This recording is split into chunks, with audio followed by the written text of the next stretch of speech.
Okay, I'm going to really try to explain some things that people were asking because of the last video I posted on the 1st of December, which is how this polyformative and this polymedia photography, how it works, how I start it.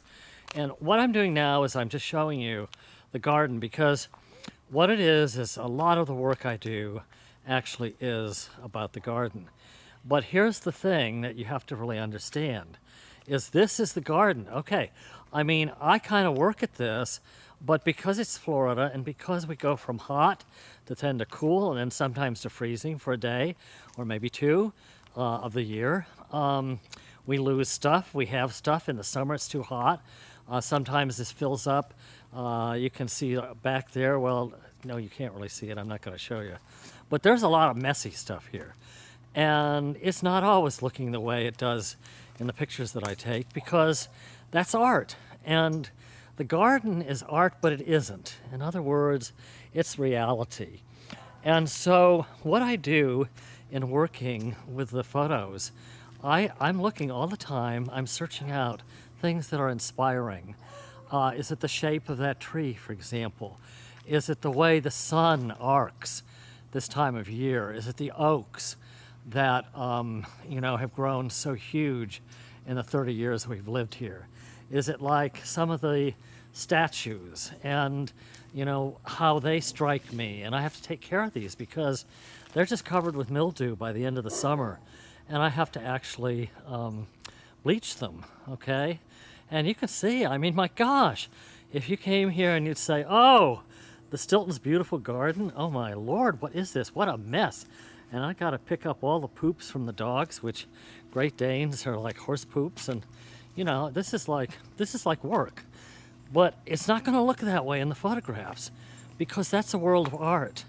And in the world of art, there's not going to be any Great Danes running around. There's not going to be any people tripping over dirt and mud and all the rest of it. And the house isn't going to look, I mean, it's not going to be in a lot of the pictures because I carefully screen stuff out. Okay, so this is kind of what happens. Now, once I find a location I want to work with, for example, let's kind of zero in right here. This column capital, which I just love, it's concrete. The peppermint lilies, that's not what they really are, but that's what we call them. I could do something kind of fun with that. And if I had my crystal, which is a wonderful thing to, put over the lens, I can get some really interesting shots. So really what all this polymedia and this polyformative, the formative is really formulating and coming up with how to make this all magic, how to make this really intriguing and really interesting. So I'm going to go in the studio just for a minute, and the studio is filled with what I call props. And the props are just numerous. In other words, you look up here, and we've got the carriage here that I got when I was a kid, when Queen Elizabeth was coronated. That's way back. There's a little Rolls Royce. There is, there's a Buddha. There's a violin. There's a Cambodian figure. There's all sorts of architectural components. There's my wife over there on my computer. She has her own in the next office over, but no, she's got to use mine. Okay, and then we've got all of these, I mean, just so many things. Like today, here's what I bought at Salvation Army. I bought some little figures, and they're going to figure into some of the work. So what happens is you've got to start with interesting things, or you won't have interesting shots. And I'm not saying that your interests are going to be my interests, because that's not the way it works. But I have a tendency to kind of have a sense of Europeanism, classicism. Hey, I've been dealing with art since I was a little tiny kid. Music, all of these things are, part of my work. Masks. If we were to look around the house, I mean, all the materials that it takes to work on the polymedia photographs, all the things that go into it, it's a lot. And I finally decided that there's no way I could ever teach this. I know some people would like to have it in some kind of a formula, but that is simply not possible. And so, like, getting back to these little figures that I picked up today, my wife also picked up a Christmas wreath too, you wouldn't believe. I might show it to you. But if we were to walk through the house, you would see that, we live in a museum, which is a collection.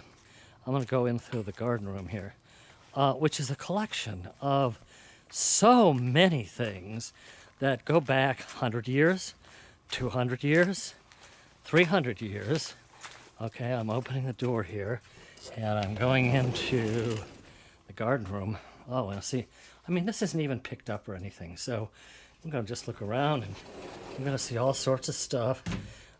Those are jingle bells, and we got, there's the garden entrance.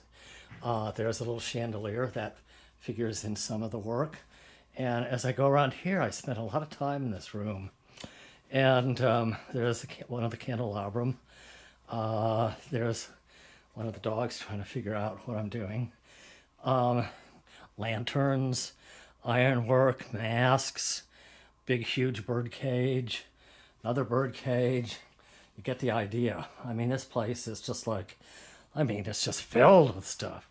And that's why we had to buy a second house, because we kind of grew out of this house, but meanwhile I still have to work in it, and I'm not going to leave it because it's a wonderful place. But I'm going through now, and we also have about 100 paintings up all the time. And just to show you how all the stuff mixes, there's my mom's sculptural work, there's all my paintings, and here we go. We're looking at some of the Venetian masks when you first walk in the door. We brought all those back from Venice. It just goes on forever. And, this is my treasure trove. This is all the things that I work with. We're just walking to the kitchen, and I got to go through the gate here where the dogs, so it keeps them from ravaging the kitchen. African work. We have, quite a collection of African things. And here's some of my mom's stuff. There we go. Look at that. Those are her elephants. And here we have, that's the piano, of course. And that's a Philadelphia tall chest from Lancaster County. That's about 1790. Oldest chair in the house is about 1740, right there from England. You kind of get an idea. It's just, oh my gosh, it just goes on forever.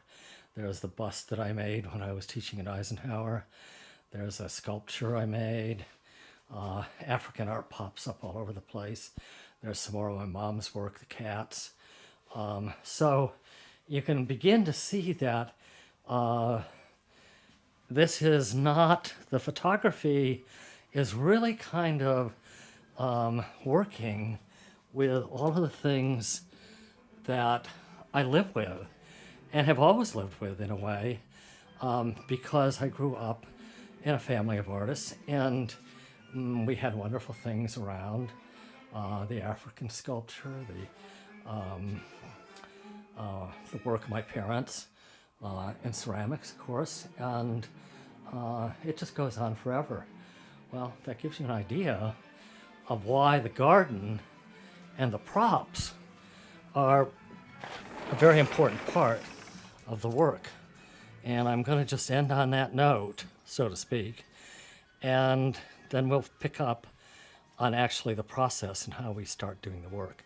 And I'll work on how I do a setup and what's involved. So that's it for today. So thanks for being with me, and I hope the camera work wasn't too jumpy, but it's sort of like home movies for YouTube. Hey, how about that? And my professors at USC would never approve of what I'm doing, and neither would Alfred Hitchcock, whom I met there, and other people in the film industry. But this is a way of getting something across to you that you might find interesting. Okay, see you later.